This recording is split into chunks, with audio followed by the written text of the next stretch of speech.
ছোটদা, বুঝি ছোটদা, রাশি রাশি ছোটদা কোথায়? তোমার ছোটদাকে আর বাড়ি আনতে পারলাম না।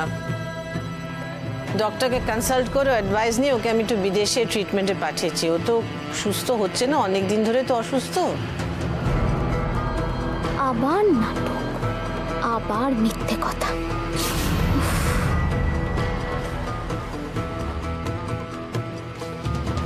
তবে টেনশনে কিছু নেই, আই এম ভেরি শিওর ও খুব তাড়াতাড়ি সুস্থ হয়ে ফিরবে বাড়িতে। ওকে, মাইমা যখন বলছেন তখন উজ্জ্বলদাকে নিয়ে নিশ্চয়ই কোনো চিন্তার ব্যাপার নেই।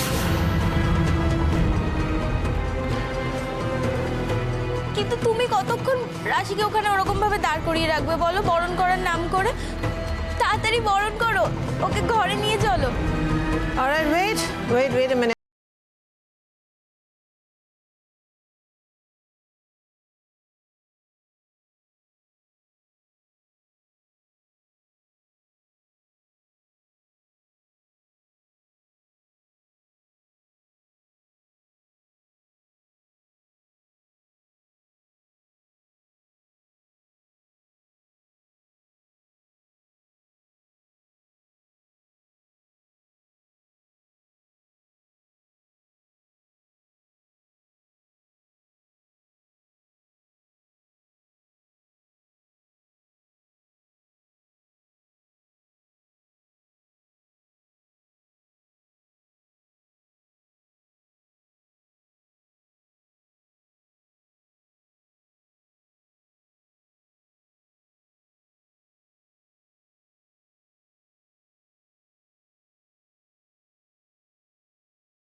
Would be wife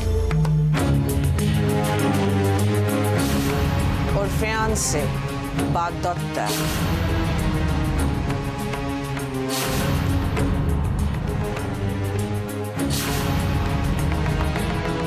আর সেটা যদি হয়েও থাকে তাহলে ও এখানে কি করছে মম? তুমি ওকে সঙ্গে করে কেন নিয়ে এসেছো?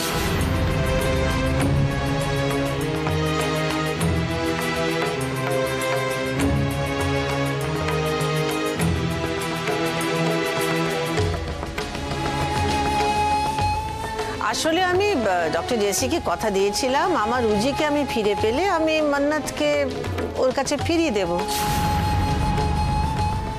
তাই ওকে আমি এখানে। তাছাড়া মান্নাত আমার কাছে অনুরোধ না আবদার একটা করেছে, after I am very fond of her, যে ওকে জেসির কাছে সম্প্রদান করব আমি। রাশি, এসব কি বলছেন উনি? এগুলো কি ঠিক? তুই চুপ করে আছিস কেন? বল, কি হলোটা কি? Absolutely right Parama. এটা কেন বুঝতে পারছো না? বিয়ে তো একটা আনন্দের উৎসব, জোর করে তো দেয়া যায় না। ওদের দুজনের ইচ্ছে, দুজনের মত নিয়ে এটা হচ্ছে। বিয়ে জোর করে দেওয়া যায় কি যায় না সেটা আমি খুব ভালো করে জানি না, কাজে সেটা নিয়ে আর তুমি কিছু বলো না। আমরা সবাই রাশির মুখ থেকে সত্যি কথাটা শুনতে চাই। রাশি, সত্যি কথা বলো তো, তুমি বিয়ে করতে চেয়েছো? সত্যিটা বলো রাশি, বলো সত্যিটা। অশ্মি শুধু বিয়ে বা আমি সম্প্রদান করবো তাই নয়, ও চেয়েছে রয়্যাল ম্যানশনের প্রত্যেকটি মেম্বার এখানে প্রেজেন্ট থাকবে ওর বিয়েতে। বলো মান্নাত, বলো তুমি কি বলেছো?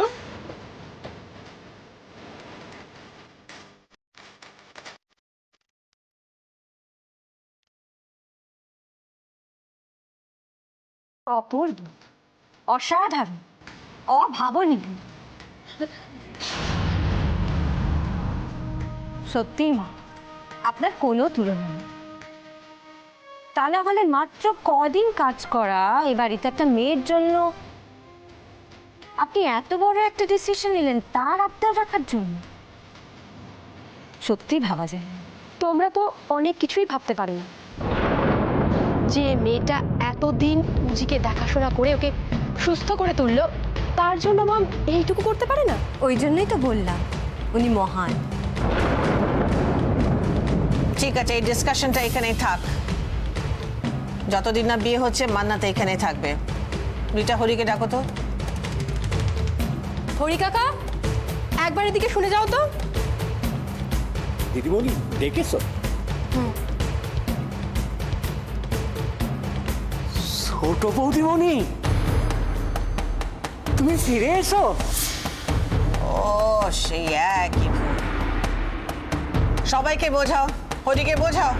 মম, সবাই মিলে এই একই ভুল করবে? এই ভুলটা হওয়া তো স্বাভাবিক। রাশি আর মান্নাতের মধ্যে এত মিল। হরি, গেস্ট রুমটা খুলে দাও। কোনো দরকার নেই। আমার স্টোর রুমে থেকে অভ্যেস, আমি এ বাড়িতে স্টোর রুমেই থাকবো। এদের টেস্ট কখনো বদলাবে না, যতই ভালো দেওয়া হোক, ঘুরে ফিরে সেই একই। বিয়ে করবি বলেই যখন এ বাড়িতে এসেছিস, তখন কষ্ট করে স্টোর রুমে থাকবি কেন? মা যেখানে বলছেন সেই গেস্ট রুমেই থাকবি।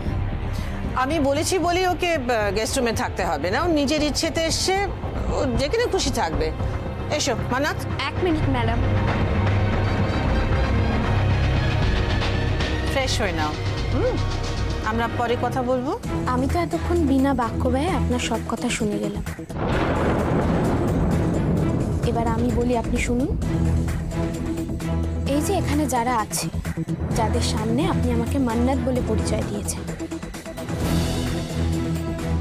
তাদের সবার সামনে দাঁড়িয়ে আমি আপনাকে চ্যালেঞ্জ করছি। এই মান্নাতকে একদিন আপনি রাশি বলে মেনে নিতে বাধ্য হবেন। আর এটাও বলে দিচ্ছি, সেই দিনটাই হবে আপনার পতনের শেষ দিন। Shut up.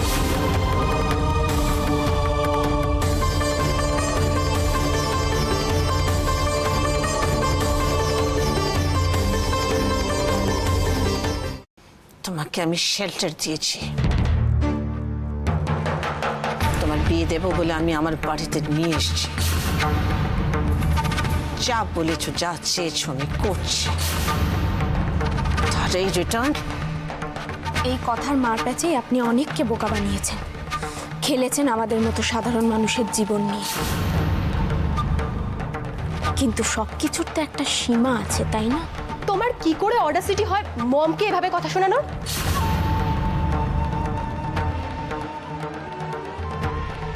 আমি তো ওনার সাথে কথা বলছি, তুমি মাঝখানে কথা বলো না রিটা। হোয়াট? কি? তুমি আমাকে? ও যা বলছো ওকে বলতে দাও। হ্যাঁ মান্নাত, তুমি কি বলছো বলো তো, ক্লিয়ারলি বলো। আপনি যতই আমাকে মান্নাত মান্নাত বলে প্রতিপন্ন করার চেষ্টা করুন না কেন, আমি এই মেয়েটা, মানে রাশি, মান্নাত, ইলিনা, হাসিনা, যেই হই না কেন, আমাদের প্রতিবাদের ভাষাটা কিন্তু এক। আর সেটা কেন জানেন? কারণ আমাদের নাম আলাদা হলেও আমাদের আত্মা এক। আমাদের একই সুখ দুঃখ।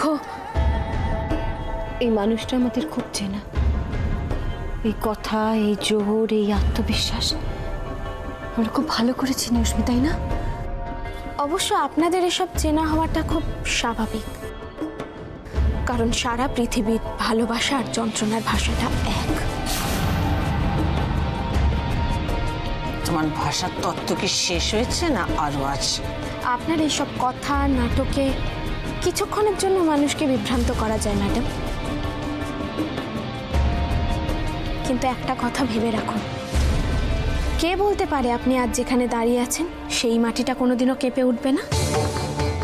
মম, তুমি এতক্ষণ ওর কথা শুনছো? আমাকে না একবার পারমিশন দাও, তারপর আমি ওকে না ঘাড় ধাক্কা দিয়ে ঘর থেকে বার করে দেবো। এটা এত সহজ কাজ নয় রিটা ম্যাডাম। মুখে কিছু বলা আর করার মধ্যে কিন্তু বিস্তর ফারাক। তুমি এত কথা না বলে এক্স্যাক্টলি কি জানতে চাইছো আমাকে বলবে? আমি শুধু আপনাকে সাবধান করে দিচ্ছি, ওই যে ওপরে একটা আদালত আছে, সেখানে কিন্তু মিসেস অপলা রায়ের মতো স্পেশাল কেউ নেই। ওখানে সবার বিচার একই। একবার ভেবে দেখুন ম্যাডাম অপলা রায়, প্রথমে আপনার দিদি, তারপর আপনার স্বামী, তারপর আমি, তারপর সিদ্ধার্থ দা, দেব, উজ্জ্বল, একটা লম্বা লিস্ট। কেউ ফিরে এসেছে, কেউ ফিরে আসবে বলে অপেক্ষা করছে। ধরুন এরকম একটা দুর্ঘটনা ঘটল, ওরা সবাই আপনার সামনে এসে দাঁড়ালো আর তাদের সাথে হওয়া অন্যায়ের বিচার চাইলো, কি করবেন তখন আপনি? কি উত্তর দেবেন তাদের সবাইকে? পারবেন তো তাদের সব প্রশ্নের উত্তর দিতে, তাদের সব হিসেব মিটিয়ে দিতে? সবকিছুর একটা সীমা আছে বললে না? সেই সীমাটা তুমি ছাড়িয়ে যাচ্ছ মান্নাত। লাস্ট টাইম আমি তোমাকে বলছি, তোমার রিকোয়েস্টটাকে অনার করে আমি এখানে তোমাকে এনেছি। আমাকে অন্য কিছু করতে বাধ্য করো না তুমি। রিকোয়েস্ট? আপনি কারো রিকোয়েস্ট রাখা তো দূরের কথা, কাউকে কোনো কথা দিয়ে সেটাই রাখতে জানেন না। মা বুঝতে পারেননি, রাশির পরিচয় দিতে হয় না, ওর পরিচয় ও নিজেই। রাশি হোক কিংবা মান্নাত, আপনি তাদেরকে আপনার নিজের বাড়িতে এনেছেন শুধুমাত্র আপনার নিজের স্বার্থে। যে কোনোদিনও কারোর কথা রাখেনি, সে আজ হঠাৎ ডক্টর জেসিকে কথা দিয়েছেন বলে আমাকে নিজের বাড়িতে নিয়ে এসেছেন। আমি জানি আপনি আমাকে কেন এখানে নিয়ে এসেছেন। আপনি আমাকে নিয়ে এসেছেন নিজেকে বাঁচাতে। মান্নাত, এত উত্তেজিত হবেন না ম্যাডাম। যদি ভুল করে আর একটা নাম আমার মুখ থেকে বেরিয়ে যায় তাহলে আপনি কিন্তু সবার সামনে মিথ্যেবাদী প্রতিপন্ন হবেন। আপনার কাছে যা ছিল, যেটুকু ক্ষমতা ছিল, তা দিয়ে আর কিছু না হোক আপনার নিজের জীবনটাকে, নিজের চারপাশটাকে কিন্তু অনেক সুন্দর করতে পারতেন, কিন্তু সবকিছু আপনি নষ্ট করেছেন জীবনটাকে রাজনীতির জুয়া খেলে। Enough is enough. আর একটা কথা বলবে না তুমি, এমন একটা কথা আর বলবে না যাতে আমাকে অন্য কিছু করতে হয়। আমার ডেথ সার্টিফিকেট তো আপনার কাছে রয়েছে, আবার নতুন করে কি ব্যবস্থা নেবেন আপনি? এখন তোমাকে আমি আর কিছু বলবো না, এই অডাসিটির ফলটা ভালো হবে না।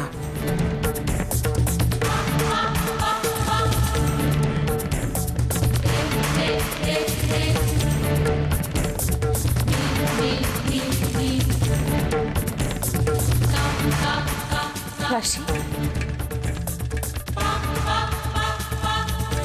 কে আর তোর কি পরিচয় দেবে বলতো? তোর নিজের পরিচয় তো তুই নিজেই। আমি কে দিদি ভাই? তুই রাশি, তুই আমাদের মনের ঝড়, আমার রশ্মির মাধুরী, আমাদের সবার মনের ঝড় তুই রাশি।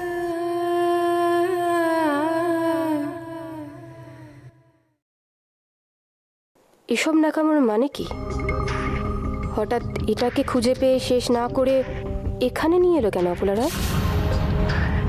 আমাকে ছেলের বউ করে নিয়ে এসে এখন রাশিকে এ বাড়িতে নিয়ে এসে এসব ড্রামা করছে কেন?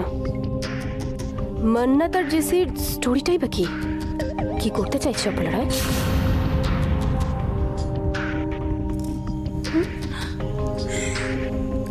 খুব চিন্তায় পড়ে গেছে বলে মনে হচ্ছে। অবশ্য চিন্তায় পড়ার মতনই ব্যাপার। আরে আমিও তো আমার চোখকে বিশ্বাস করতে পারছিলাম না। আমার তো কথাই বন্ধ হয়ে গেছিল যে রাশি আবার আগের ফর্মে। মম তো বলল রাশি আর বেঁচে নেই। দিদি মুখে যাই বলুক না কেন, দিদি নিজেও খুব ভালো করে জানে যে দিদির মুখের উপর একজনেরই কথা বলার সাহস ছিল আর একজনেরই আছে।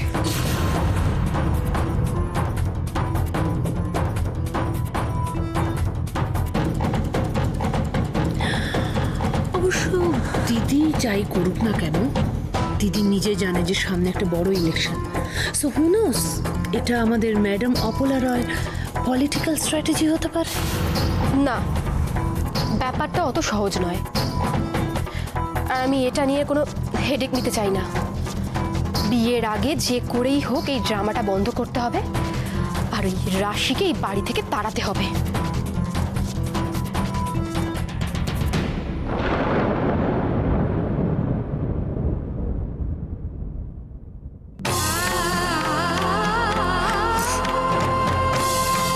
তোমরা ভয় পেও না দিদিভাই, অশ্মি, মাধুরী, তোমরা কেউ ভয় পেও না আর একদম চিন্তা করো না। আমি যখন একবার এখানে এসেছি তখন এই পাপের লঙ্কার রাবণকে বধ না করে এখান থেকে যাব না। থাক এখন এসব কথা, চল ঘরে চল। চল, আমাকে নিয়ে তোমরা এত চিন্তা করো না। আমি আর যে জায়গায় দাঁড়িয়ে আছি সেটা তো তোমাদের ভালোবাসা, আর আমার যেখানে যাওয়ার দরকার সেখানেও ঠিক পৌঁছে যাব। দেখো, তোমাদের ভালোবাসা আর আশীর্বাদে।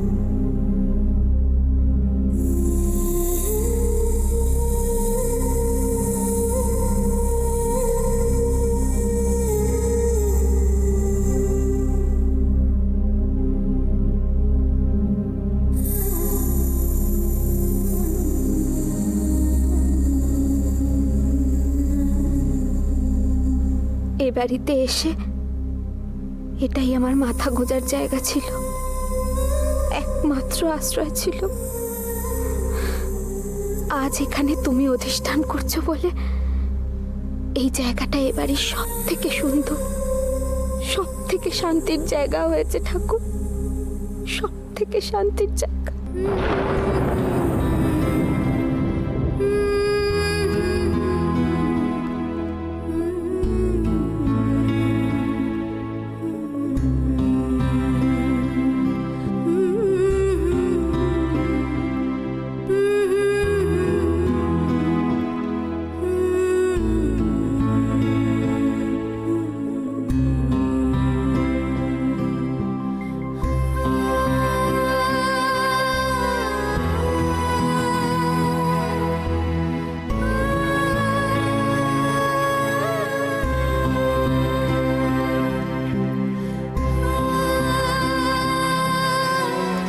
কখন থাকিস রাশি?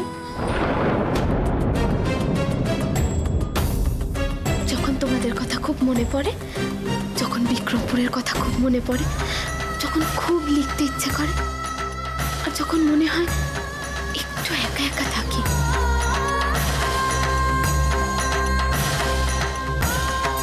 আমার বউ কালকে কন্টিনেন্টাল রান্না করবে, এটা তার জন্য একটা বিশাল চ্যালেঞ্জ। আর আমি সব কিছু জেনেও তাকে হাঁটতে দেবো?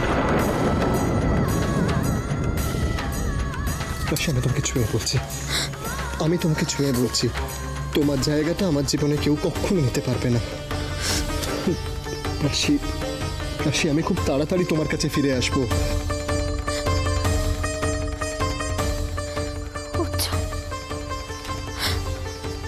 কোথায় হচ্ছে?